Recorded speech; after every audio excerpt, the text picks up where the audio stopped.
call this special meeting of the Mountain View Town Council to order on July 6th, 2026 at 6:30 p.m. Will you all please rise and join me in the Pledge of Allegiance? I pledge allegiance to the flag of the United States of America and to the republic for which it stands, one nation, under God, indivisible, with liberty and justice for all. Will the clerk please call the vote? Move out the roll. Mayor Mitchum, Here. Mayor Pro Tem Algeen, Here. Councilmember Davis, He's motioning here. He's attending, for the record, he's attending online and will be using the chat, or will verbally recognize him. I mean, visually recognize. Councilmember Bailey, Here. Councilmember Debner, Here. Councilmember Lasher, Here. Councilmember Randolph. Here. We have a quorum. Thank you. Do any council members wish to remove an item from the consent agenda or make any other requests for modifications to the agenda? Councilmember Randolph? I would like to pull ordinance 2026-615A until we have an updated ethic code. The ethic code was on the agenda January 26, 26, and we had never done anything. I would like to just take another look at the code of ethics. Could we have some discussion about that before we have a second decision? So this is the removal, the code to update the removal procedures. And we actually have some additional changes to the one that's in the packet. So if we could continue that one to the next meeting, that would allow us some time to work through all the issues. So this is not correct. Yeah, the ordinance that was in the packet, I accidentally sent an earlier version. It wasn't the most up-to-date version on second reading. Okay. So we were gonna ask for that item to be continued regardless. If you're looking for it to be tabled, as in not be brought back at the next meeting and preserve the first reading, then that would be a separate action. Maybe we could wait until we have that item at the, like when we're at that item on the agenda and have the fuller discussion. Councilmember Debner? I guess I would share the sentiment that it seems to me that the removal proceedings and the ethics are kind of tied, so it makes sense to maybe have conversations about both. And I definitely did notice that what's in the packet doesn't reflect the conversation we had last week. Right, yeah. Just so that we can have the full conversation about it, could we go ahead and leave it on the agenda for now and then have the discussion so we have a fuller understanding of what your concerns are? In addition to, we realize that the items that were called to be added, the amendments that were asked for have not been incorporated in the copy that's in the packet. But I'd like to understand better your additional concerns about the I just ethics. think that the code of ethics is really wide open. It really doesn't say much. Mhm. If you look at the rules and procedures and the handbook, it talks about respect. Treating each other nicely is, well, sorry, nothing in the code of ethics that addresses that. So I just thought it should be taken a look at and see if it could be elaborated. Would with you the be okay discussion. having that discussion at that agenda item rather than pulling it entirely so that the full council can have that Right discussion? now, No, when we come to that item on the Yeah. agenda, Yeah. leaving it on the agenda for now, and then when we come to that item on the agenda, have that full discussion. what are the changes on the one that isn't in the packet? It's kind of We'll hard talk for about it me at that agenda item. to have a discussion and have it. Yeah, we'll go through it in detail at that agenda Okay. item. Is that okay? Is Mhm. everybody okay with that? Let's go around the table and get some verbal confirmation. Yes. Yes. Yes. And Councilmember Davis, are you okay with Yes. that decision? And Mayor Pro Tem? Okay, so thank you. We'll go ahead and leave that for now. Are there any other changes or requests for modifications to the agenda at this time? Then we'll consider the agenda approved by unanimous consent for now. Do any council members wish to declare conflicts of interest regarding anything on this agenda? I do. Pro Tem? Yes. You have- To recuse myself from item number 12, the appointment of Melinda Plemel for the BOAA. Thank you. Are we recording for sure? Yes. Thank you. I'm sorry, didn't see it. Thank you. Any other conflicts of interest? Declarations? And then we'll move on to agenda item number 5, which is our MVCC zoning project, and our town attorney has the floor. I'll share my screen. Okay, so we have so far, as a quick recap, done 6 workshops on the land use code project plus today.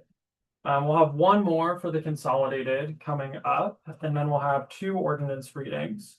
And that's in addition to the comp plan, Bear Frozen Wheels, and open house discussions we had on these items. So for today, we're going to start with dimensional standards. Actually, I'm going to turn it over to the town administrator just for about 5 minutes so she can give a quick synopsis of the dimensional standards and sort of how that plays into the rest of the code. And I'll share my screen at that point. Or do you not want to have that conversation? I wasn't ready for that. Oh, no worries. We can punt if you want. Just related to, I'll pull up my. Did we want to go back to the height and Yeah, just related to that setbacks issue. question at this point, or do we want to wait for the consolidated? Yeah, we can definitely hold off, but really I was just talking about this table here, and if you wanted to opine on that, if not, okay. So I'll let you think about that, and then we're gonna finish off with where we left off with the development standards, starting with parking and working our way through fairly quickly. It's really hard to see that page. It's 15. Could we close the sidebar? Would that make it any bigger? Perhaps? If not. Or 15 here. Um, 17 in the packet, maybe? Thank you. Yeah. slightly better. No, that's It is Slightly better. there it is. Thank you. Okay, and then we'll spend about 30 minutes going through the development standards. I'm only going to spend about 15 minutes with the procedures, and we're mostly going to focus on the procedures table. That leaves us about 10 minutes for public comments. So that's where we're going today. Do you want to speak at all to the dimensional standards and the height today, or would you rather punt to the consolidated? You go if we have time afterwards. Okay, perfect. I'm good with that. Okay. Okay, so we are going to analyze this. Pick up where we left off, which is right after the parking table. And again, I'm going to be going through pretty quickly, like always. I'm going to be relying on council to sort of let me know if you have any questions or objections as we go along. I've got a couple items I've pulled out. And again, so this is where we left off with this parking table. I'm not going to go through this, but I just wanted to orient council to where we left off. That's on page 22. Yep, of the land use code draft. Yep. Okay, so I'm going to roll through these standards, which are related to parking and how parking must be laid out, the location of parking area, that kind of stuff. And the first question new substantive area other than parking is related to landscaping. And here, landscaping, the general changes are that it complies with the new state law requirements related to artificial turf and low landscape plantings. It has a pretty high planting requirement to require a good amount of landscaping for new uses. And it also requires generally that those types of plantings either be native or hybridized to be low water. So that's generally what those landscaping standards are doing. Again, if there's any questions or objections, stop me.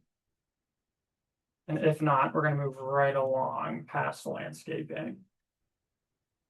Okay, so for screening is where we're requiring certain uses to put up a physical buffer in between different uses. And that's basically to allow to mitigate the adverse impacts of that perceived use. And so you'll see there's screening requirements for parking lots and drive-throughs, outdoor refuse recyclables or refuse receptacles. So that's like a commercial trash can facility or commercial trash can.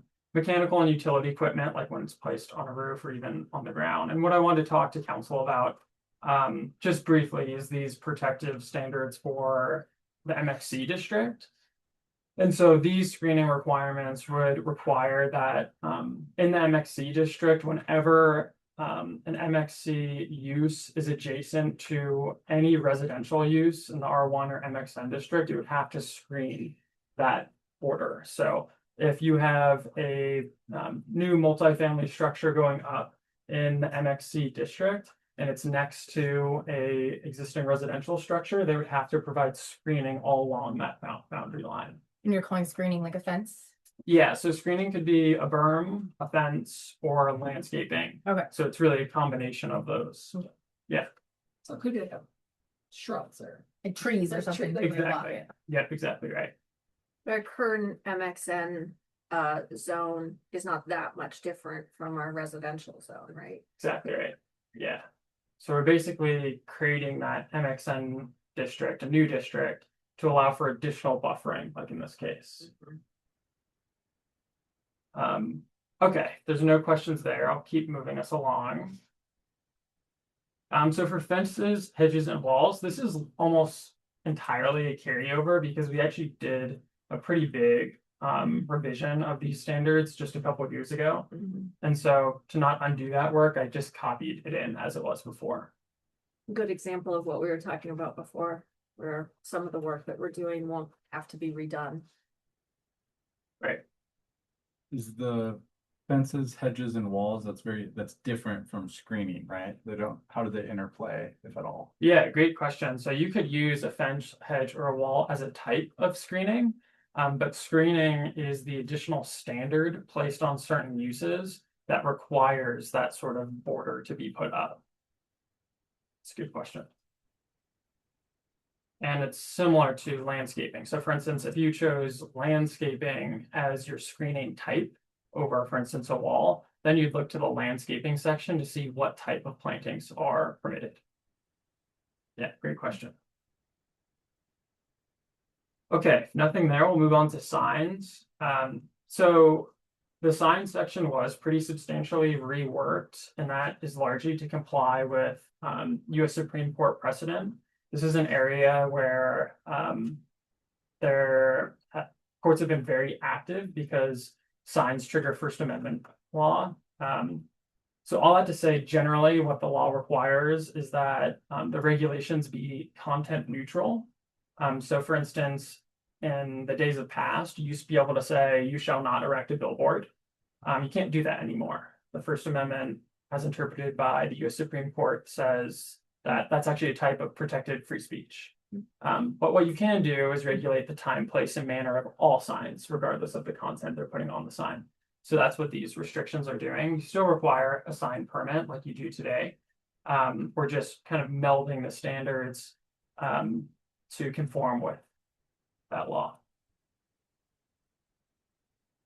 Any questions, comments, concerns related to signs? Yeah. When I read this, it reads like it's expanding the restrictions for signs compared to what we currently have in our code. Would you say that's fair? Expanding the restrictions as in making it more restrictive. Well, yeah, there's just more, because I think our current code is a little minimal as far as signage. Yeah, restrictions. I think you're right to say that it probably is more restrictive in that there are various types of regulations in the current code that are arguably not enforceable. And then there's various types of signs in practice that aren't addressed in your current code. So the combination of both of those things, I think, result in more restrictions, but there's also just different pieces that weren't necessarily contemplated. Like, for instance, like the minimum setbacks of signs, things like that. Yeah. Thank you. Yeah, good question. Okay, if nothing there, we'll keep moving. Okay, so exterior lighting, I did want to talk about this a bit. Particularly, I wanted to talk about this dark sky requirement. I put it in here. This would be a new requirement. I put it in here just because a lot of my clients are having this conversation or choosing to go dark sky, but that hasn't been a conversation we've had before. So I wanted to make sure that council had it here. I will say, even if you don't, even if you remove this requirement and say, we're not gonna require that the actual luminaire be dark sky, you're still requiring a good amount of cutoff so that lights are shining down rather than out and up. So even if you remove this, I think that your requirements are still going to result in shielded lighting that isn't trespassing onto your neighbor's bunch. But I do want to have the conversation because it does make it a little bit more difficult for property owners. So when you're going to like, your Home Depot or whatever, you'll have to look for a logo that says dark sky compliant. I have heard from residents who would prefer that, and it's just something that I haven't been able to prioritize. So I think that there are residents in town who support that based on my own experience. Who have asked for it.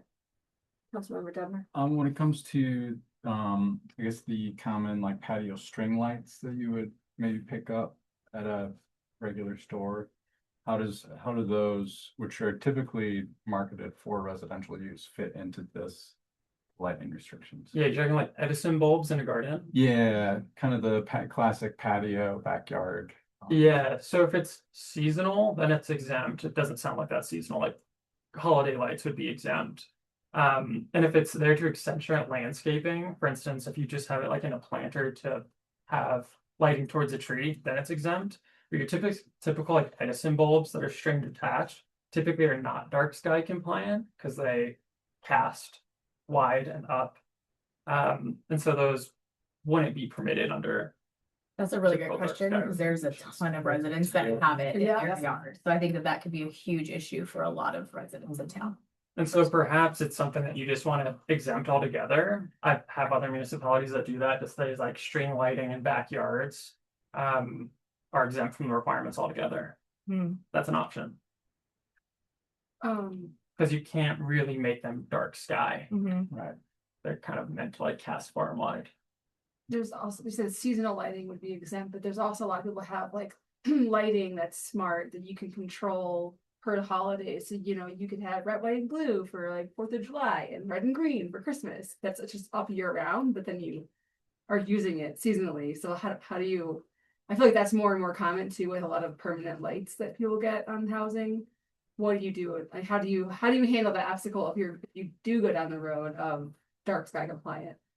Like, Yeah, it's seasonal, but it's up. I need to double check the definition, but I think it's maximum 3 months within a calendar year. Okay. So if you only were using them 3 months out of the year, a month for one holiday, a month for another, and a month for another, then you'd still be fine. There's some more holidays. 3. Right. And I will Not also using it like say, a whole month for the 4th of July, you'd only use it for a week, probably. Right. You know. I will say that it's hard to enforce generally. And typically from a code enforcement perspective, it's just not a super high priority Right. until neighbors make it a priority. I mean, I personally would like to make like the string light thing exempt, because I feel Okay. like I don't know how other people feel, but I feel like that's gonna affect a ton of residents, because driving through town, there are so many up now. Mayor Pro Tem, you're unmuted. Do you have an opinion about that? No, what I wanted to say is my focus would be primarily, and I have a question for you on like patios or balconies that the lights shine into neighbors' yards. Those are considered dark sky. I mean, if we were to discuss that, Austin. My So- concern is that the lights that are on balconies in particular. Exterior lights? Exterior lights, yes. Yeah, so if they're exterior, they would have to comply with this section, including as drafted to be dark sky and downcast, meaning you're avoiding the light trespass as much as possible so that the light isn't projecting onto a neighbor's property.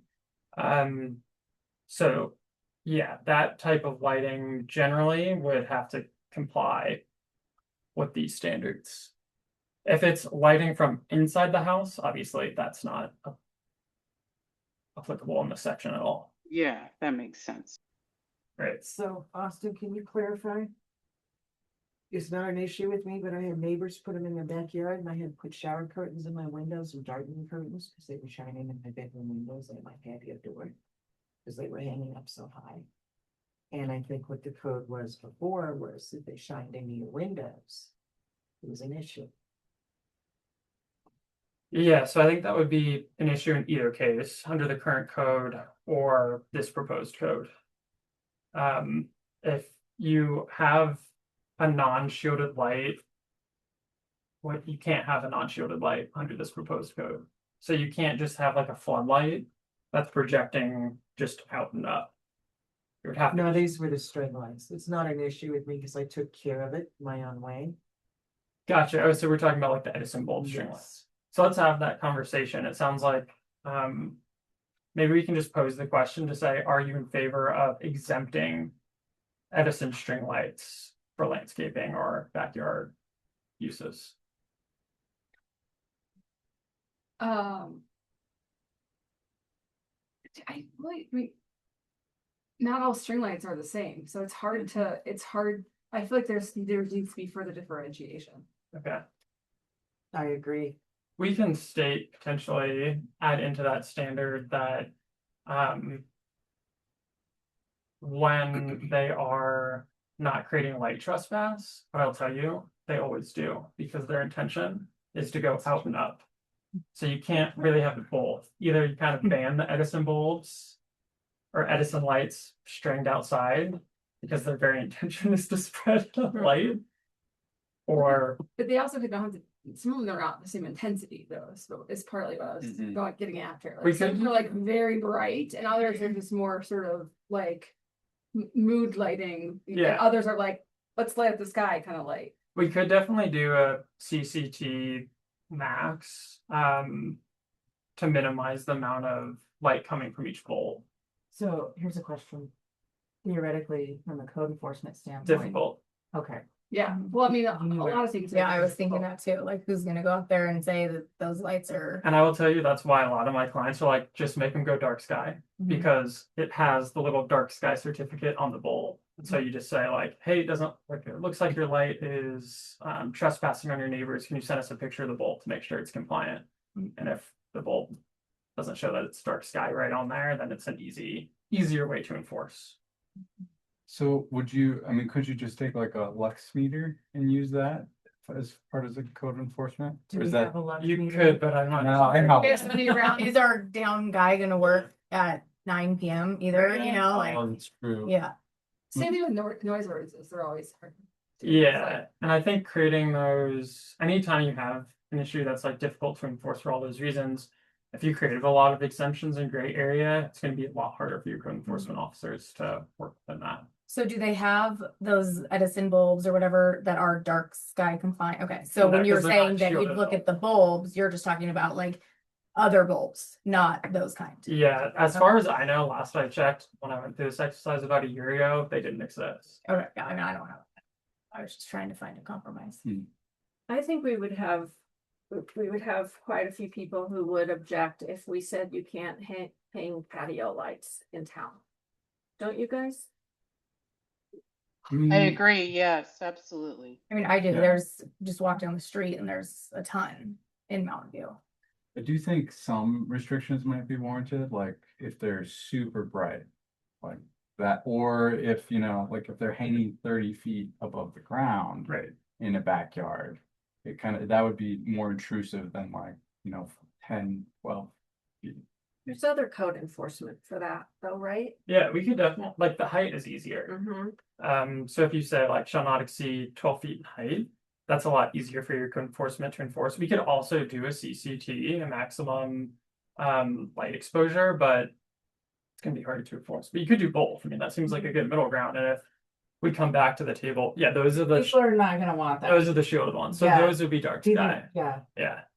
Let's see. So they're not So- actually Edison bulbs like what you think. Oh, of. no, no one's gonna hang. that's what what I'm I'm saying. I mean, no offense, like, I love the idea of a dark sky, but that, I don't think anybody's gonna. I just haven't seen them like on 30 feet either. Like I've only ever seen them like on a patio that's like in someone's backyard, you know, and it's like you can kind of see them over the fence, but it's not like a, 30 feet in the air lighting it up. And maybe there are, but Yeah. There's some. There are some. yeah, that's why I said it's I guess I just. So we're sort of thinking yes to dark sky and exempting patio lights. And then just also remember, that a lot of code enforcement is like complaint driven. So it's kind of, if there's a problem, then we will learn about it and maybe we can adjust it at that point. I think that's a great idea. Mm-hmm. So I guess can we just pose that question and see if everyone agrees with that? Let's go around the table the other way. That is everybody in agreement that we would say yes to dark skies, but exempt patio lighting, Edison bulb type. Doc says yes. Okay, Mayor Pro Tem? Yes. No, So I wanna know, I did do code enforcement on it and I was ignored. And that's why I put shower curtains on darkening curtains, so. How long ago was this? We have a whole different code enforcement process now. It doesn't say the same thing in the code right now, that if they shine into your neighbor's bedroom. This will change it, but right now it should say the same thing. I don't think it was changed.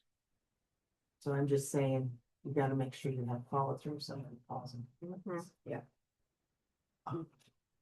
Are you in favor of dark sky exempting patio lights or against saying yes to dark sky exempting patio lights? Yes to dark sky. I think there should be something on the height for patio lights, because if they're way up and then they're shining into your. Is the Living height the space. big difference for you, yeah, I Councilmember just Devitt? think, just with like foot candles and height would be a good To get in more between, in-depth because then there. that will allow for code enforcement if necessary. Councilmember Lasher? Yes. Yeah, I see that height thing could be an issue, but I'm in favor of exempting the lights. Okay, so we've got 4-2 right now. Should we, so for the ones that were in favor, were you in favor with not adding the max height in lumens?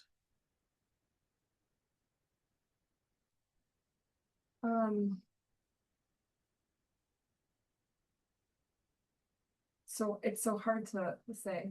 But that's the reason yeah. why, like, get the basics and then Yeah.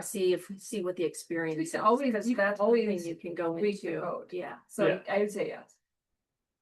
So not Without. yes to not Right. adding additional. I feel like Yeah. let's solve the problem if it's a Okay. problem. And Councilmember Lasher, are I you on agree the with same page? Councilmember Bailey. And we're hearing from both of you that you would prefer to have more detail in terms of the height and the lumen.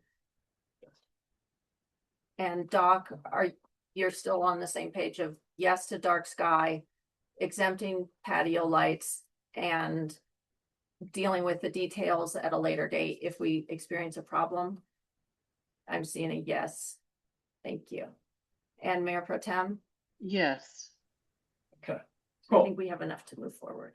Yeah, great. And then let's idea. put that on, just like on our radar for revisiting at a later date. I don't know if that goes in the parking lot, maybe on the future agenda schedule. So we see if that, It probably should be on the future. agenda. Yeah. Like a look back, Yeah. basically, right? yeah, I think that's a good idea. maybe that is the best compromise, actually, that we just go ahead and put it on the future agenda schedule as a look back a year from Mhm. now. That seems reasonable. Do I need a yes on everybody on that then? I mean, yeah, that's fine. Yes. And Mayor Pro Tem Yes. and Councilmember Davis, I'm seeing a yes, okay. Perfect. Okay, so our last development standard issue before we move to procedures is building design. So these standards would only apply in MXN and MXC, so they don't apply in a residential district. I'm gonna go through each one very quickly, and then I'm gonna show you what it looks like, because I think that'll be a little bit easier to digest.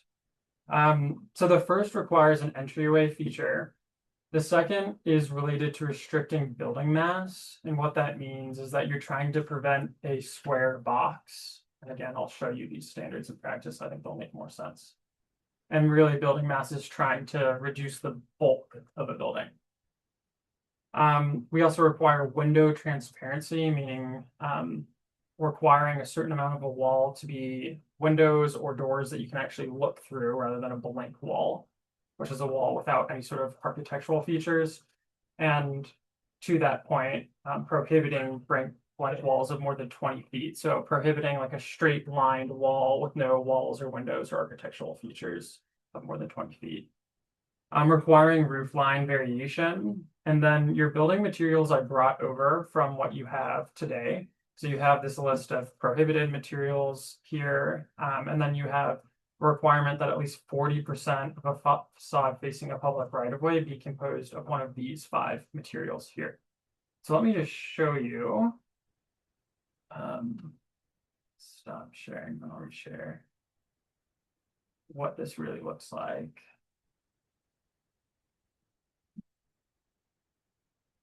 Okay.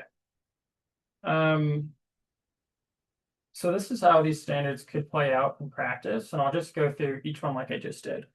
So first you have the entryway feature. Here's your entryway. You can see that the entryway stands out. It's projecting through the other planes of the building, and it has also that porch coming out. And so it's a recessed entry plus a porch. And so that would meet your minimum requirements. And then from building masses, it's sometimes hard to see, but you can see the red brick is one mass. It's on the same line. The white stucco and this siding, clad siding here, is another mass. It's all in the same line. Then you have a third mass behind it. So that massing makes the building feel, to most folks, like it's actually a little bit smaller than it is. It makes it feel like it's kind of multiple buildings rather than one big box with one line. That's what building mass is regulating. For transparency, you can see this has really high transparency at the street level because it's almost all windows or doors with windows. And all of those have 100% transparency. So you can look right through. You won't see any blank walls here. And so it meets that requirement. And again, a blank wall would be as if, for instance, this stucco didn't have any windows or architectural features and was just a straight line through. That would be a blank wall. It could be prohibited. And then you can see quite a bit of roof line variation here. You can see again on our first mass that use the same cornices up here. And you'll see different cornices on these 2 levels. And you'll see rescissions in the roof line as well. So here's a question. If a developer asked to build this building here in Mountain View, would it need a 36-foot requirement or a 48-foot requirement? So it seems like a good segue into our next conversation. Back to, and the last standard here. And the last standard here is the building materials component. And you can see this is actually pretty much all very high quality building materials. You have your stone here, you have brick here, you have high quality stucco here, and then you have your wood siding here. And so all of that would be a primary material, which would be allowed. Okay, so that's what all of your standards for building design mean. And I'll come to your question right after this, but is there any questions, concerns related to the design standards? Again, this would apply throughout the MXN and MXC districts.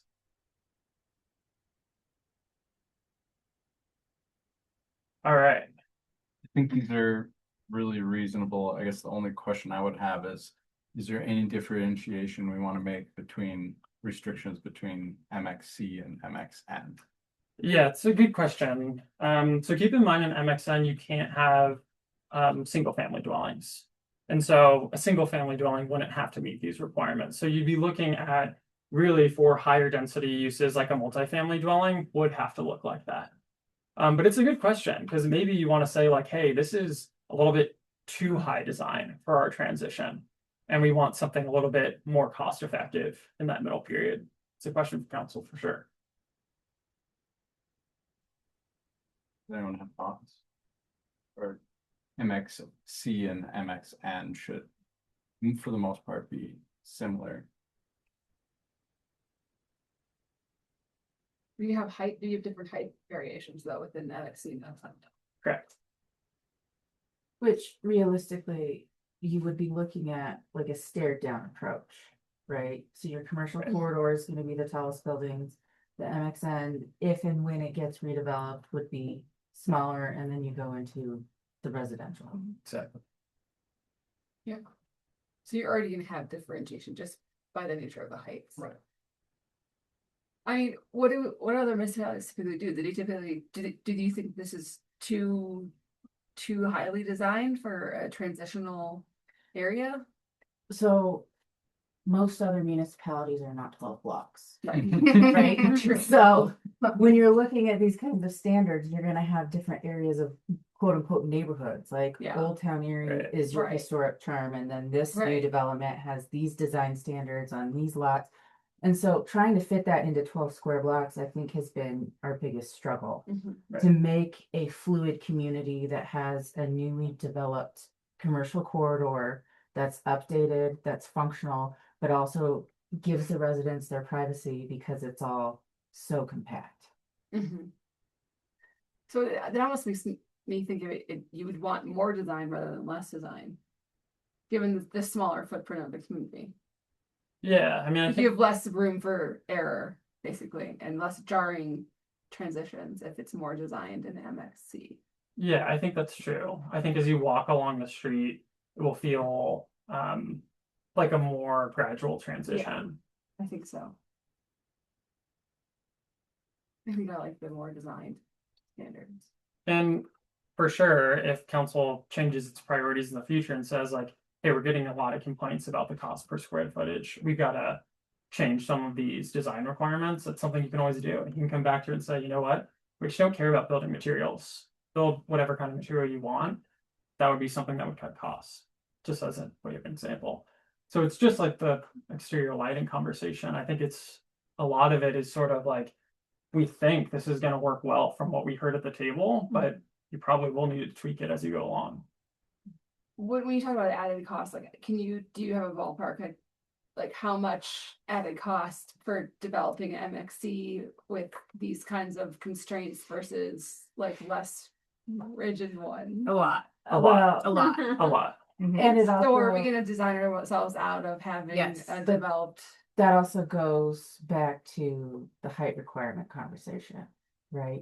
And so you say the number 48 feet and you think, okay, it's 4 stories, but that's not necessarily the case because your commercial ceiling height has to be higher on those lower levels. Right. So even at 48 feet, You you're might only looking get at 3 stories. potentially a 3-story building, Uh-huh. and 36 feet is potentially a 2-story building, unless you want compact commercial that eliminates restaurants or those. Not what we want.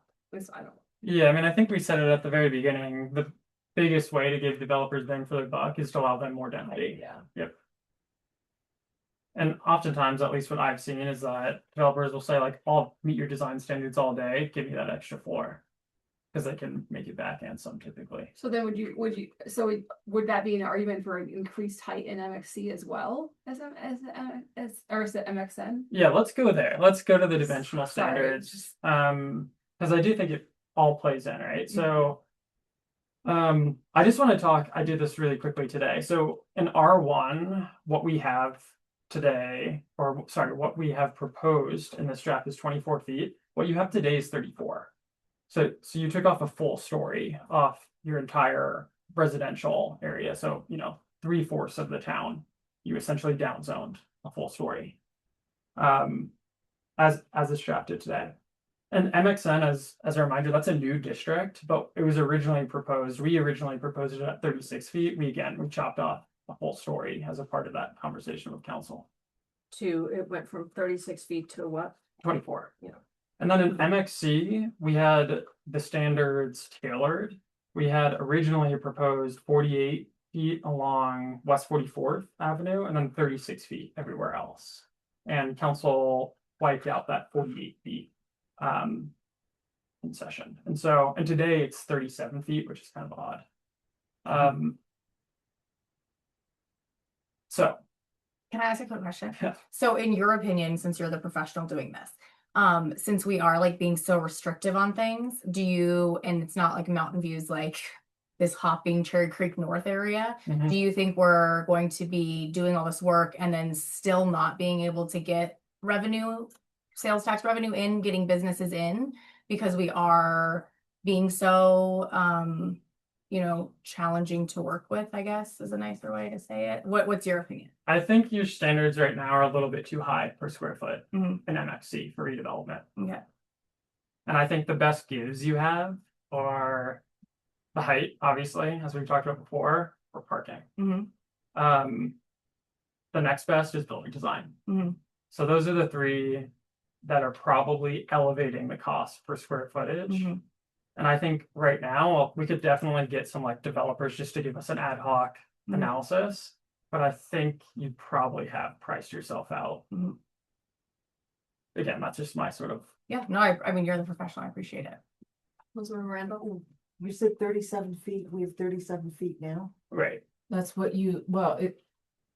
Are I you don't know if saying that's that's what the 40? current code is, Yeah. but the proposed change was 37 from 48. The current draft. yeah. So the current, This is sorry, the 36. current proposal is now 36. The original proposal, how I originally presented it to council, was 48 along West 44th. And again, council removed that additional 12 feet along So 44th. where did the 37 feet come? The 37 is what you have in your code today. Oh, okay. 37 plus exceptions that will probably get you close to like 45-ish. So if you look at 44th Avenue, Mhm. I'm trying to visualize the building. Where was the Do you picture? want me to put it back? Yeah, so like Oasis, how tall is that building? That's the only one. it's a single story, so, Probably 16 feet or Yeah. something. The tallest one is the doggy daycare. and so with the math, right? Your commercial lower foot is gonna have to be usually around 16 feet, because you need higher ceilings for commercial. Right. So that gives you actual, probably 2 stories above if you do something exactly like that. Yeah. And that's why I asked that question. Because this lower level is gonna require. Yeah, you probably couldn't do it. If you did it, you'd be cutting off basically all of the architecture up above and making it as small If as it was possible. 36. It's kind of like, But this technically would fit underneath the 48-foot requirement off West 44th. Yeah. So this would be what would be right along your sidewalk on that commercial corridor that faces the Lakeside Amusement Park and all of that. What I'm Right. trying to visualize in my brain. And what I like about this What it graphic is it actually building shows looks you like. sort of all the development standards come together. So you see the wider sidewalks that we talked about in the last meeting, spending them another 2 feet on what you have today. You see the street lighting, which would be a new requirement. You see the new landscaping requirement that requires more planters. And so you kind of see how the whole code would come together in a new development. And just picture all of that on those 2 edges of Sheridan and 44th. I'm just trying to picture in my mind what a 48 building would look like if I was standing in front of it in comparison to. That's what I'm trying to figure out. A picture doesn't quite help. And even That's though what this I'm is saying. 3 stories, it's technically falls under that 48 foot. Because of, Yeah, because you've got to give a little extra for the commercial and then all of the architectural rescissions up here. it's kind of like the difference between having a flat roof and having a pitched roof, because Mhm. it's like you, Yeah. you might go, it might go taller, but it's only because people are gonna try and maximize their building height, and so it allows this sort of design standard to be less imposing by having a pitched roof than like a flat roof. Exactly. Guess my perspective is, especially after having the parking conversation last meeting, is I'm probably leaning more towards the original draft proposal of 48 feet for commercial. Because I think the parking would really spill over to an impact resident, like day to day more. Yeah. And we have, fairly robust in this section, just design and architectural standards. Yeah, and those screening requirements too, right, to protect those residential uses. Can we ask that question? Yeah, Just go around. You started. What's the question now? Hebner. Are we going, where does council sit right now on the MXC for the commercial going back to the 48 feet versus the 36 feet? And we heard from Councilmember Debner that he's leaning in that direction. Councilmember Randolph? Well, I originally said 36. I think I was the only one that said 36. She agreed with me. Is that where you still are? I'm still just having trouble visualizing it. I would like to see a building that's 36. And a building that's 48. There's not that much difference between them. Do you wanna go on a road trip? I was thinking that. really help. It would honestly be helpful. I am in full support of that idea. I think Yeah. it'd be good to post quorum and I'll do a road bring- trip. Yeah, can we, My SUV, we can all. can we like do like a special meeting walking tour or something where we can point out like some of these things in real life? Well, all we have to do is post a notice of a possible quorum. If there's no business being decided on, correct? Yeah, so you'd post it like you do like a conference. Yeah, I would actually love it if residents joined, to be honest with you, because then you could see it too. They could hear it like. The problem is the circumstances are just so unique. I Like, know. it's not just like, I think there was a lot of objection originally because people thought we were gonna turn into Tennyson. It's not Tennyson, it's across from Lakeside. It's so different. Tennyson, a lot of the times you feel, you know, like you've got these both huge buildings on both sides of you. And the sidewalks are very narrow. We're talking a very unique situation, so I would hate for us to get away from like Mountain View. But if that would help everybody, can we keep going around just to see where we are on that question for right now? And then we know Councilmember Randolph is undecided. Yeah. Councilmember Lash, right, because you would like the visual. Yeah, I would go as high as we could to not, so we could get revenue, so we can remain a town. You would go back to the 48 Yeah. feet at least. I would do the 48 feet. Okay. Councilmember Davis, how are you feeling? At 48, would you be comfortable going back up to 48 feet? That's a yes visually from Councilmember Davis and Mayor Pro Tem Alguin. Yes, I would on 44th. I would be open to 48. And then on Sheridan, we talked about 36. Is that correct? Yep. So we're just Okay. talking for 44th, going back up to Okay. 48 feet then. I think we have council supporting that. Is there a reason why we're doing 36 on Sheridan? Did I miss that? I don't Yeah, ever let's remember that, so I just was curious. Yeah, so it originally came from the Fairfield and Woods proposal. Okay. And the recommendation in the report was residents per the survey seemed concerned about shadowing. Okay, And so the idea was that the southern sun wouldn't shadow anything Okay. on 44th within the town. okay, All the shadow would be on, Sheridan. yeah, Okay, not within the town. cool, thank you. Great, that was really helpful. Any other questions, concerns here? Did I Do we miss- still want to talk about a field trip? Is that something that is serious at the table?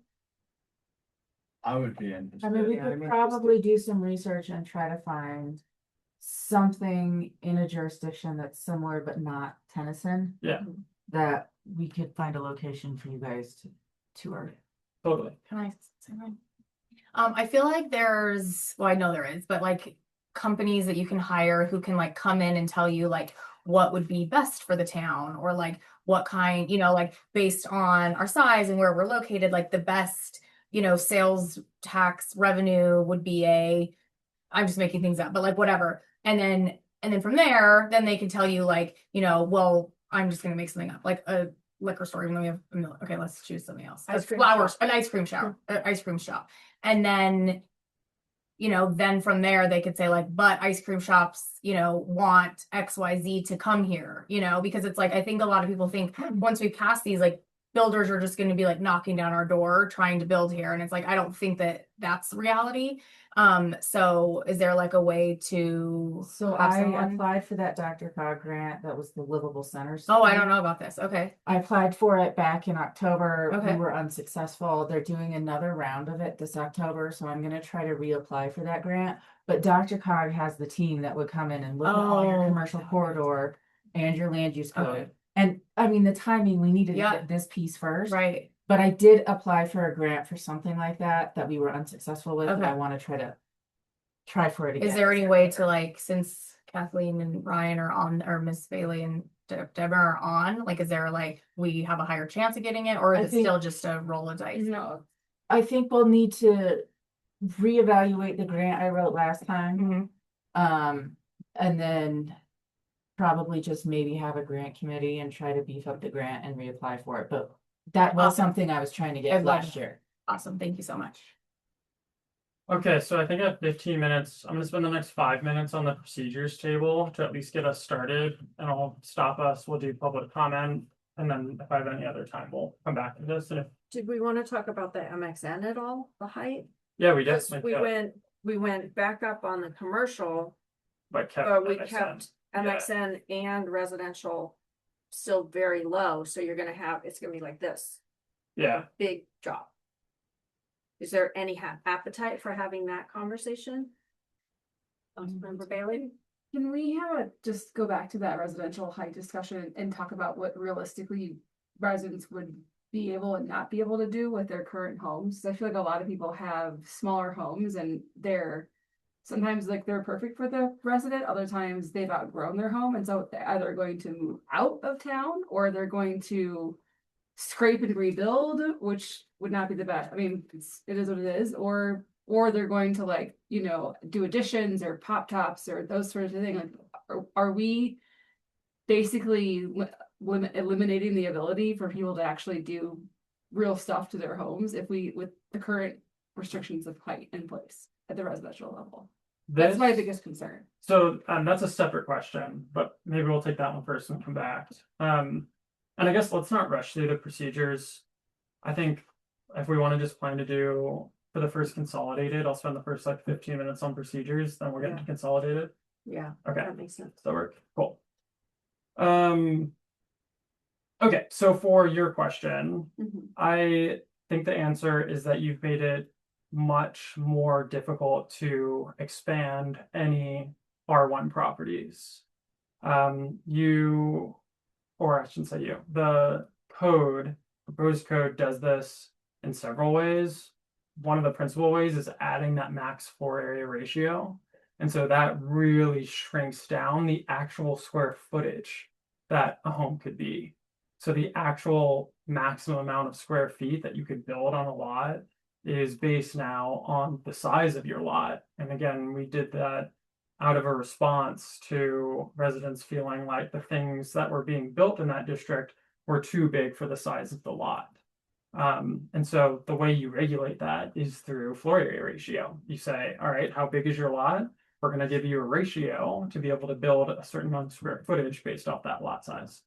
And so the answer to your question is, yeah, you've made it a lot harder to, you've probably made it unmarketable to do tear down and rebuilds. You've definitely made it much harder to do any expansions to existing homes in R1, depend on the individual lot and how much of their square footage is already eaten up to know if they have much of a remainder. But if you're talking about popping the top, it would be more difficult. And again, the principal way that you're doing that is, well, one, you knocked off a full story of the height, right? But you've also introduced floor area ratio, and that really is your principal driver. That's how you regulate in land use. When people say, we don't want the size of this structure on this lot, that's how you regulate it. So what would it really look like if they increased the height and kept the floor area ratio? It wouldn't do much, because if you increase the height in R1, you're probably already maxed out on your floor area ratio. Yeah. Excuse me. So really, if you want to loosen the ability to build bigger homes in R1, we should be looking at a higher floor area ratio. So how do you address? It's like you're trying to like you can't appease everybody all the time, Right. So you're trying to address the issue of like potential issue of being able to utilize probably your largest asset in your life, and also like feel like you're being responsive to what are very real complaints that we've had in the town. So is there like a happy medium meet in the middle that isn't gonna like basically like make your home, you know? I would up the floor area ratio. Like if you want, well, I think right now, the way I read the code, this is my perspective, is that like the policy around reducing scrape and rebuilds and reducing the size of homes is what you have today. That's the policy that's in front of you. If instead you want a balanced approach that says we don't want to completely eliminate scrape and rebuilds in that market, and we don't want to completely eliminate people from popping the top and or expanding out, then I think you probably want to look at upping that maximum floor area ratio, probably at least 10%. I mean, just think about it, right? So a 3,000 square foot lot, just rounding at, again, rounding to 0.5 floor area ratio, it's a 1,500 square foot home. So most of your lots are double lots, not all of them, but most of them 1,500 are. square feet, that's it? That's what you can see. You can go down below and that would all be exempted, but You can't. for the most part in the town, that's not an option. Okay, cool. I just feel like we're really lowering everyone's property values by doing this. And I've heard from a lot of people, residents are upset that the council's, you know, making their property value go down. And then also you can't do basements here. If you are close to 44th, you can't. So it's like if, you know, I brought this up last time, like closer to 41st, it's like you can have a basement. 44th, the water table is so high that you absolutely cannot have a basement. Right. So then you're absolutely making their property value go down immensely. Right. So. And you're probably also creating this distinction between those two parts of the town. That's, yeah, will certainly play out in practice as far as marketability. I know at least 5 houses that were sold that were just remodeled. Just inside. They weren't tore down, they weren't topped off. And that's happened a lot in the last 2 years. Because I think, I'll say it again, Mountain View was a small community where you could come in with the family, buy a house, and live there for a lot of years. I'm not against growth, but I think that I told you I had an Excel sheet that listed all the homes that were sold and bought by families, and it way outweighed scrapes. So that's just the fact. I mean, I know at least 3 right now that are for sale that were remodeled and scraped. So that's just something to keep in mind. Mayor Pro Tem? You know, I do agree with what Janet said. You know, what our community is asking is to preserve the interior. And it seems contradictory to me that if we're talking about yard lights in the backyard and how it's emanating out, but we're talking about allowing to have higher buildings and wider spaces that encroach on people's visual privacy, that we need to take a look at that. I mean, okay, 24 feet is low. Perhaps we could go like 28, but I really, I mean, that's our objective, is to reduce these incredibly huge houses that are encroaching on your neighbor's visual lifestyle. So that's what I have to say. We're running out of time, but maybe at this point, do we just want to go around the table and see if we have support to make any changes to because we really haven't made decisions about MXN or residential 1. And is it possible to have that conversation at the next meeting? Yeah, let's do it as part of the consolidated. So important. So maybe I have my list. And so I definitely need to get through the procedures with you all. Right. You know how you approve things in town. Right. Which will fall on your shoulders for the most part. But after we get through that, I'll take like 20 minutes. We'll come straight back here and then run through the rest of the consolidated draft. If we need to push the timeline at all, do we have that flexibility with our grant? We can look into Or it. we could call a special meeting yeah. possibly. Or potentially give me like 2 We hours. have for- until. Yeah, or we give have you an until extra December to get the project finished, Okay. but I would have to change the timeline I provided to Douglas. Okay, well, let's try to stay on our timeline. Yeah, Maybe if you guys can give me like an hour and a half. yeah, give you more time for the next For meeting, for consolidation. sure. Okay. And then everybody come back come to here. the table really clear in your own hearts and minds about where you stand on residential zoning and the mixed MXN. Councilmember Bailey? So I feel like still haven't really had a lot of, we haven't put to bed this idea, I keep hearing churning around in the community that there's like the thinking that there are houses that were built in town in recent memory that do not comply with the code.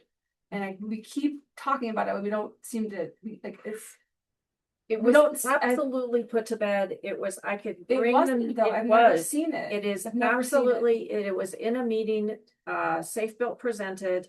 I will find that meeting and I will share it out. So the Safe Built, Travis shared it very specifically that he did. It was at the same meeting that we did the construction standards and we added in the requirement to have a permit visible from the sidewalk. And we changed the noise level, what the times were for quiet times. It was that same meeting. There was an emergency ordinance and a regular ordinance. I remember it very clearly. So I will find that meeting. Travis reported on it and we will share it out because there are not houses in town that were built outside of what's allowed in code. Travis did a full study of it. I know that for a fact. We just need to get that out, I think. Does that help? Yeah, I feel like I've asked for it multiple times though, and it hasn't come, so. Well, thank you guys. I think we got a plan for our next workshop. I'll send out an agenda beforehand just to remind everyone. But we are really getting close. You put in a lot of time in this process and made a lot of big improvements and strides forward. Can you share the list of things that are gonna be discussed on the consolidated in Yeah, advance? that would be helpful. Sure. In case you want. I'll send that in my little agenda. And we do need to get public comment. Yes. Yeah. Councilmember Randall? I'd like to know what the date was on the delivery.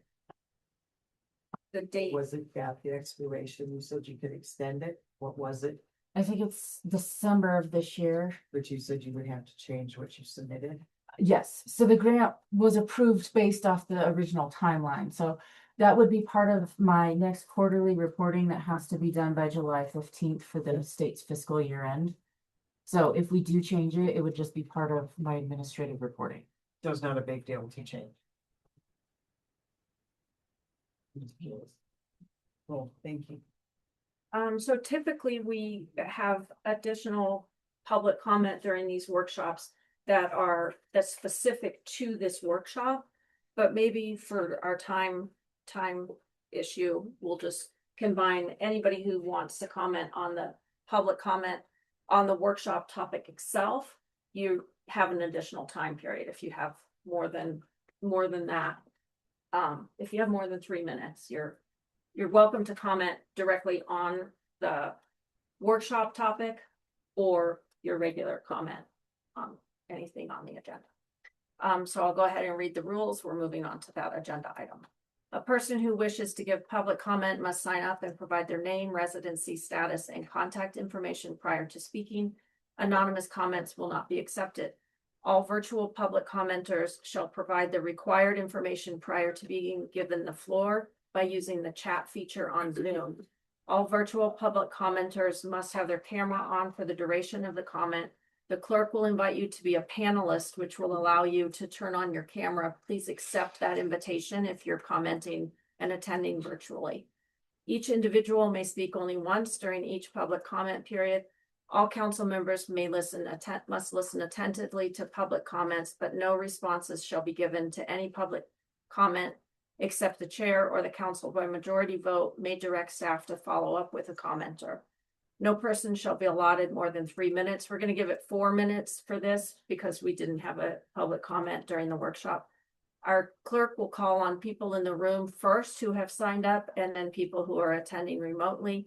Please speak up so that people attending remotely can hear you and so that the recording captures your comment in full. Thank you. And the Hallinan? Just good enough. That's perfect. Thank you. Okay, I want to comment about the magistrate system. It is one-sided and flawed. The complainant was not interviewed, but the mayor permitted comments from citizens who were not present after the history committee encounter, namely Laura Dennis. John has never spoken up at meetings, and only John and the mayor know what happened after the history committee meeting. I want it known of the events that happened February of 25. First was the recall hearing at 9 a.m. on February 5th, which allowed the recall to move forward. I was present at that hearing. Then the historical committee was held at 3 p.m., after which Mayor Mitchum and John had their encounter. After that, Mayor deleted all the historical committee information and the committee was dissolved. Lastly, in February, manager John Beltran resigned. John and I only talked to Brittany once, and that was in 2021, 5 years ago, when she was campaigning for Mayor Levy in front of our house. And I am tired of the lies. Thank you for your comment. Jeff Kitty? I'll just keep it short. Mine's on the code enforcement. I find it rather interesting. It was documented on June 24th. The compliance time was July 1st. It was mailed on June 25th. We got it on July 2nd in our mail. We did take care of it. However, 6 days is not enough time for some people. We used to have it 14 days, and it was a town-wide mailing, especially after with all the rains that we've had about weed control. The other thing is your public works has very lax about wearing PPE, especially a reflective vest, when he's out working in the streets and around the town. And that is an OSHA requirement. And there's no blockage. I personally saw him painting a curb with no PPE, no cones, no nothing. So that's a problem. And if he got hit, the town's gonna be liable. Period. Thank you for your comment. Is there anyone online who would like to speak?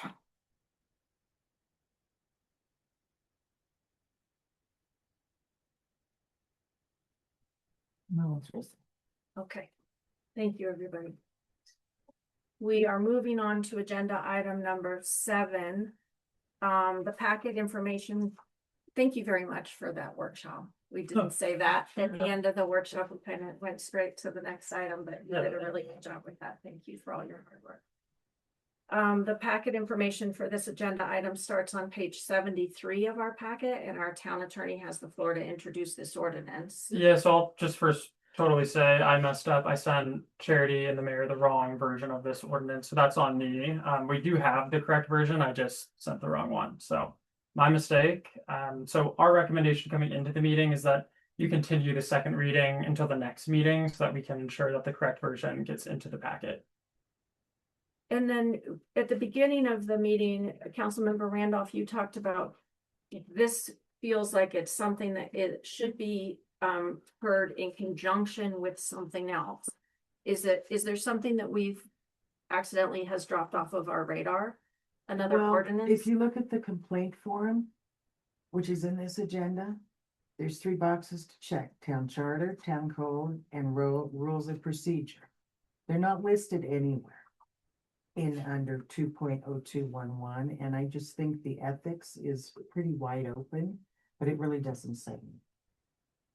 I don't think I think it needs to be tightened up.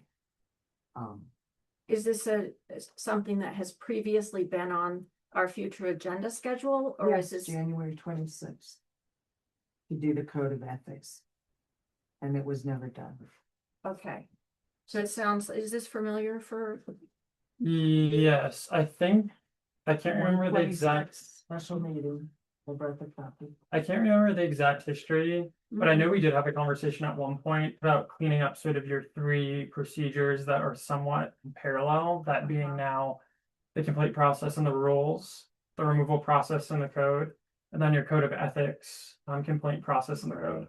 And so you have three somewhat distinct and parallel processes.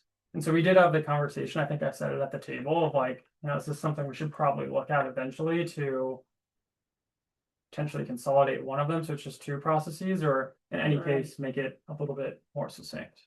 It seems real scattered. Yeah, Councilmember Devner? I also just kind of resonate with what Councilmember Randolph has to say. I mean, the only time that the removal proceedings would be in use is, I guess one reason is the ethics violation. And then the complaints is tied in, so I think it would be worthwhile to have a council discussion about the cumulative process surrounding ethics, removal, and complaints. It just makes sense. Mm-hmm. And I guess just to ask the question, do you see that as being a process that, or a discussion you want to take place before you pass the removal procedures? The amended removal procedures? I guess the question that comes to mind about that is, is there any component of the removal procedure that would be changed based off of conversations that come out of the ethics and the complaint? Because they seem all interconnected, and it might be wisest to kind of take it as a one process of interrelated parts. I'm not sure. My hunch is that the removal procedure will always be the most dramatic procedure available in the town if you're going to keep it. And I think as drafted, it kind of operates as that standalone process, and now gives you a lot more clarity on how the process operates. So in my view, my general advice, though not like strongly felt, is that I would probably just go through with the removal ordinance, and if we have to make small tweaks after the discussion regarding the three processes, then do it at that time. But in my view, the removal procedure, you've kind of already gone through the process of what you want that process to be to make that process better. And so carry out that work seems to make some sense to me. Councilmember Bailey? But an ordinance requires two readings, so if you, would it make more sense to look at the? I wonder, like, if you have to go through two readings and you have to have all the attorney review regardless, would it be better to do it all at once, or? Or do you think that there may not be hardly like any real changes, and therefore that it wouldn't be like basically redoing it? Yeah, my hunch is that the one that would be touched the least is the removal procedures if you pass it as currently drafted. And my hunch is that what you would probably change the most is removing the separate code of ethics process and just establish code of ethics standards, but refer them to the procedure either in your rules or the removal process, but not have a third standalone process. I think of the code of ethics as the list of things of how you behave, how we agree to behave, what we hold ourselves accountable to.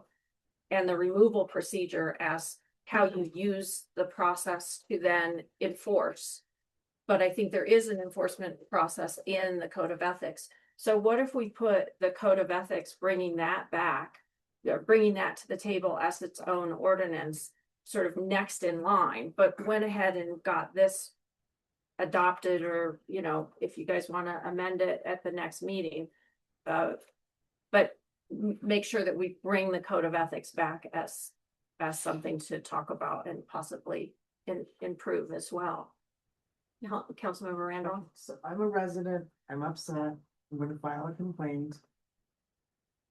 In my mind, what it says in the code of ethics will not cover decorum, respect, professionalism. It's pretty open-ended.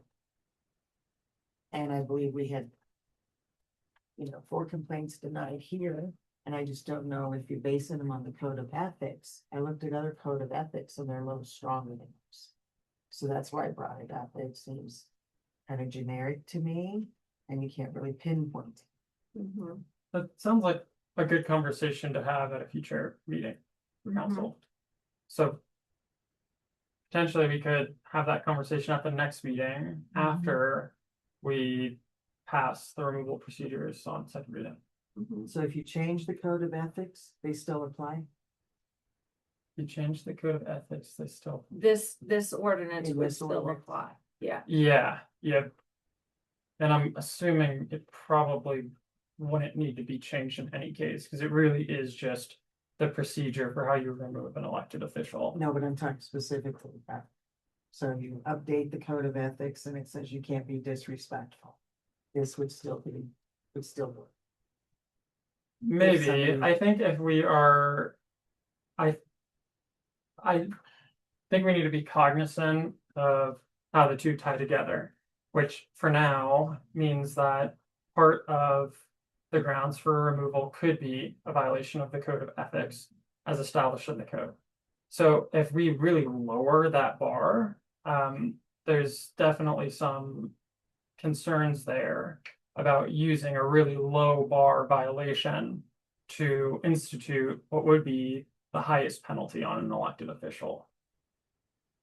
So I think that's a conversation we should have as a body. So they do interplay. I see what you're saying. I will just say one last point is that your rules, which notably can't be used, a violation of the rules can't be used as grounds for removal, is where you have decorum today.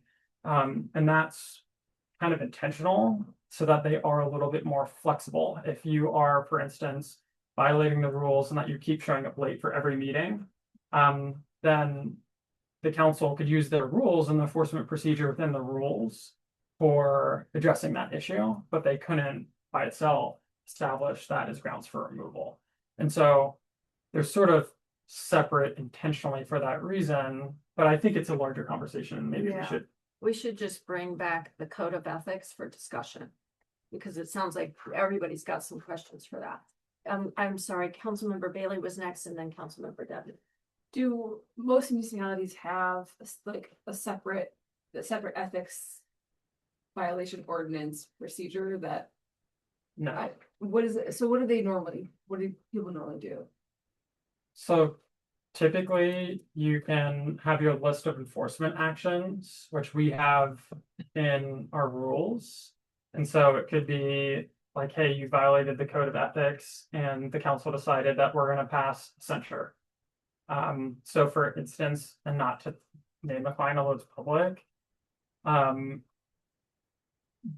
one way you could do this that has been used recently is if a person's being extremely disruptive in meetings, the council could, by majority vote, censure them to say you can only be available remote from now on because we're just not able to conduct our business. You keep violating the rules. And so that was an option that they chose within their rules to sort of address that violation.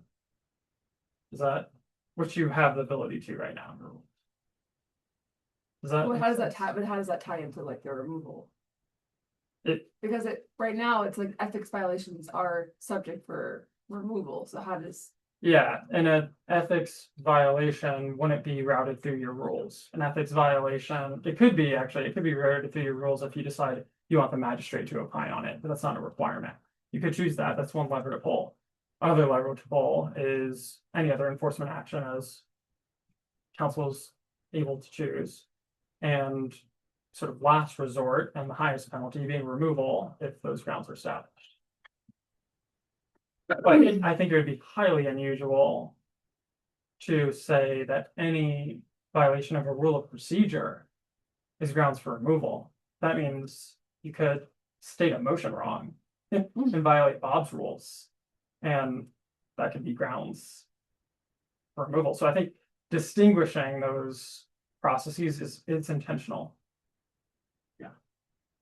Councilmember Devner? Just occurred to me, I'm wondering, is there any legal risk with, because we're in the middle of processing the complaints with the magistrate? That's why we talked about the code of ethics and we punted on it until the magistrate proceedings are done. I'm not remembering. Okay. We actually had the draft ordinance. Oh. And I think I have it in there. yeah, I think it was a part of one of our postmortems. I could be wrong. Maybe, yeah. Or we decided like it doesn't make sense to change the rules to which are being used to judge a current That was it. enforcement action. Right. That's what it was. So could we still have the conversation? Yeah. I mean, it seems relevant, but at the same time, if there's too much legal risk with having that conversation. Can't you go ahead and have the ordinance, have the conversation, have the first and second reading, and just have the magistrate apply the rules that were in effect at the time? Yeah. Yep. I want to make sure that everybody else has had a chance to speak per our rules. Anybody else? Okay, then I'm gonna go ahead and Councilmember Randolph. So I think that is what caused my question, is on the complaint form, you list 3 things, but in the removal, you don't. Because, So, oh, sorry. no, I understand the rules and procedures. But it just wasn't clear to me. It should have all been listed, in my opinion. Because if I was filling out a complaint form, it said rules and procedures and code. And then it's thrown out and doesn't apply, I would question why.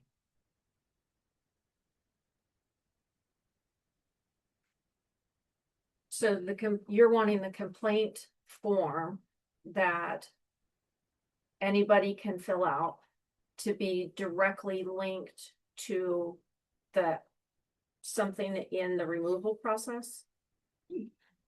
Am I hearing that correctly? Seems logical to me, because you have a complaint form. And then you're complaining, you gotta have some sort of standards that's gonna follow that, and I think I don't understand that. Like, I understand the censure. I think it's not as direct, right? And correct me if I'm wrong, Austin, but I think the complaint form is bigger than just removal. The complaint form is for like everything under the sun. Anybody can fill it out and they can just say, I didn't like what this person did. And it's a subjective feeling, and I would like the magistrate to investigate it, and then council has to decide if first the clerk decides if the form was filled out correctly, and then council has to decide, is the complaint as they wrote it, if it were true, a violation of the code, the charter, or the rules. If it is, the magistrate, investigates. And then from there, the results of what the magistrate finds could land in many different places. It doesn't have to land in removal. I get the feeling that that's the part of No, what, I'm just trying to, none of that was really ever explained. It just, Okay. everything was so fast. And I'm Mhm. like, why are we doing this and why are we doing that? Because I like things cleaner, this wasn't plain to me. yeah. Does that help a little bit? So if we pass this, Mhm. and then we figure out there's a problem, we can't go back on this if it's a second reading? So today we're just asking that it actually be continued. So that's the motion that we're asking for, continued to the next meeting.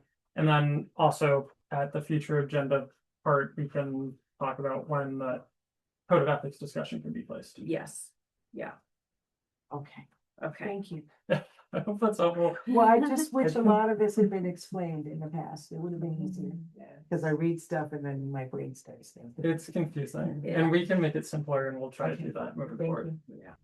So right now, we're just looking for a motion to continue the ordinance 2026-06-15A to the next meeting. So moved. Second. Will the clerk please, is there any debate? Will the clerk please call the vote? Mayor Pro Tem Alvin, Yes. Councilmember Bailey, Yes. Councilmember Davis. Councilmember Debner, Yes. Councilmember Lasher, Yes. Councilmember Randolph. Yes. Motion passes unanimously. Thank you, everybody. Moving on to agenda item number 8. The packet information for this agenda item starts on page 78 of your packet, and our town attorney again has the floor. Thank you. So no changes here. This is related to removing the Human Relations Commission from the code. No changes from first reading. Happy to answer any questions. Any discussion, questions for staff? And we're just looking for a motion to approve the ordinance as presented. So moved. Second. So moved from Councilmember Bailey. Is there any debate, statements for or against? Hearing none, will the clerk please call the vote? Mayor Pro Tem Elgin, Yes. Councilmember Bailey, Yes. Councilmember Davis. Yes. Councilmember Debner, Yes. Councilmember Lasher, Yes. Councilmember Randolph. Yes. Motion passes unanimously.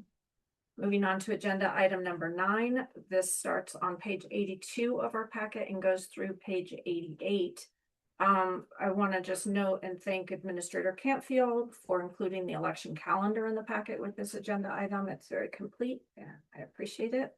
And our town attorney again has the floor. So the only changes here were grammatical on question 1. Otherwise, it's the same as on first reading. Any discussion? Councilmember Bailey. I appreciated the semicolon. I thought it made it a little bit more easy to read. No problem. My editor's brain was like, oh, good, that's another. Appreciate it.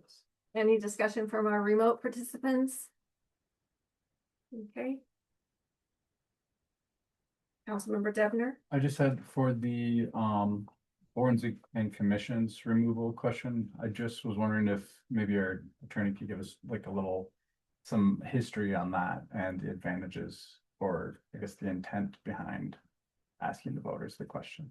Yeah, and I can't remember who brought to this before. I want to say it might have been Councilor Randolph, but I believe we talked about this generally on making it easier for the town as it evolves to create and also disband boards and commissions and not have to do so certainly by your charter, but even by ordinance. And so making it so you can either put it in your code if it's really important, like your BOAA, like we do for the land use code, or if it's something more minor, just allowing it to be by resolution. So this gives a lot more flexibility for those boards and commissions to be created moving forward. Councilmember Randolph. So I did bring up the human relations. I didn't realize it was gonna eliminate other commissions and we were gonna do them by resolution. I just wondered what that was, because it appeared magically. The question number 2 on the ballot. That was been done. Yeah. Yeah. No, I think, are you I'm saying the talking about the human ordinance. Yeah, the relations? human- Oh, Yeah, I see. I'm which with you. is Sorry. all that code. Yeah. I'm with you. Yep. What will happen to the existing BOAA if this passes? Yeah, so the BOAA, if this passes, will want to pass an ordinance that establishes that body in your code, and then we'll probably just defer out to your land use code for all the roles and responsibilities. That way we're not repeating that information in multiple places. An ordinance or a resolution?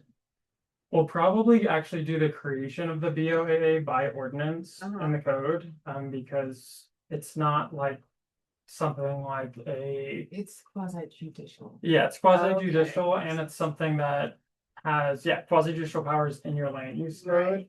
Right. And it's not like something like a sort of think tank group that's Right. meant for a short period of time. That makes sense. Yeah. So we'll want to have that on the future agenda schedule too, just in case. Yeah, Mhm. yeah, good But that idea. would have to be after the election. Yeah, sometimes you pass the ordinance before and you just have the effective date as the same effective date and then contingent on Contingent. passing. Yeah, I guess what I'm thinking is if this comes to voters to remove this part of our charter, which creates boards and commissions from the residents, that it might be advantageous to have that ordinance that kind of serves that same function, locked and loaded. Yeah. But not all of them are gonna be created by ordinance. But we can certainly create the BOAA. Like, At for least- instance, right now you have like the Planning and Zoning Commission in there as well, like you don't have one of those.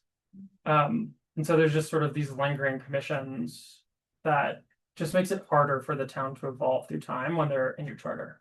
And I will say, like, if and when development will come in, you might wanna revisit the P and Z. Too. Fair enough. As in like establish a. Planning and Zoning Commission that would hear all of the new plans, development coming in that could approve or deny recommendation for the board to hear it. Right now, the council form. Right, Motions. yeah. So. Are we, Does that Yeah, make sense? Yeah, I guess I'm just interested in seeing, what the replacement governance structure would look like. I mean, I know it's not with this, the vote's not gonna happen until November. I think it's something that we could start working towards, or, Yeah, we can definitely work on that ordinance. I mean, does that need majority? We can talk about it at the future agenda schedule. I've got it on the list. Okay. So at this point, we're just looking for a motion to approve the ordinance as presented. So moved. Second, So moved by Councilmember Bailey and seconded. Do we have any statements for or against? Hearing none, will the clerk please call the vote? Mayor Pro Tem Algini, Yes. Councilmember Bailey, Yes. Councilmember Davis. Yes. Councilmember Debner, yes. Councilmember Lasher, Yes. Councilmember Randolph. Yes. Motion passes unanimously. So we're at 8 o'clock, and we have a little bit more to go. Do people need a break, or are we ready to keep moving through? Should we take a 10-minute break? It's 8:01 now. We'll come back at 8:11. And we're coming back to order. Thank you, everybody. We still have 2 people attending remotely and they're present also. We're on agenda item number 10. The materials for this agenda item start on page 89 of your packet and go through page 161. And we've had this at the table in the past, as we discussed the last time. The question for council is whether to rejoin the county CDBG program or not, with the understanding that if we do rejoin the county program, we will not be able to apply for the CDBG funds from the state for 3 years. And Administrator Cantfield, in response to a request from council, has compiled some additional information to council in order to help everybody make this decision. And her memo starts on page 158 of the packet. It's very thorough, and again, appreciate your hard work there. It should be noted that staff is not recommending rejoining at this time. And so, yeah, with that, we'll open it up and Administrator Cantfield can answer your questions. Councilmember Bailey. I just really appreciated the thorough review and it made it a very easy decision. So I appreciate that. You're welcome. I second that. Any questions or need for clarifications? In which case that's fairly simple. I think in that case, we're just looking for a motion to delay or defer indefinitely. Yeah, you can table. Motion to table the resolution.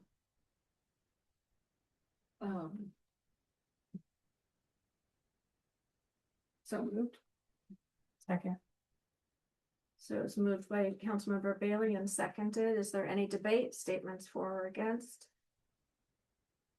Will the clerk please call the roll? Mayor Pro Tem Algini, Yes. Councilmember Bailey, Yes. Councilmember Davis. That's a yes. Councilmember Debner, Yes. Councilmember Lasher, Yes. Councilmember Randolph. Yes. Motion passes unanimous. Moving on to agenda item number 11, the material starts on page 162 of the packet and goes to page 267, and our town administrator has the floor. Thank you. So, per council direction, the RFP for IT services closed on June 29th. Councilmember Debner, Chief Nesbitt, and I went over all 13 responses to the RFP. We shortlisted 4 of you to add in the packet for review. The decision was made that because we had so many responses, we did not want to overwhelm the council with non-viable options. So we picked the 4 that I think best fit for our size.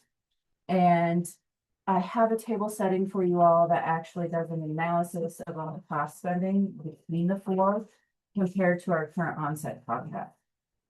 This analysis is basically showing you what's going to be the best bang for your buck. And it looks like Phoenix Technology Group is going to be the best overall fit with a comparable price of what we're currently spending. So with that, I'm open to any questions.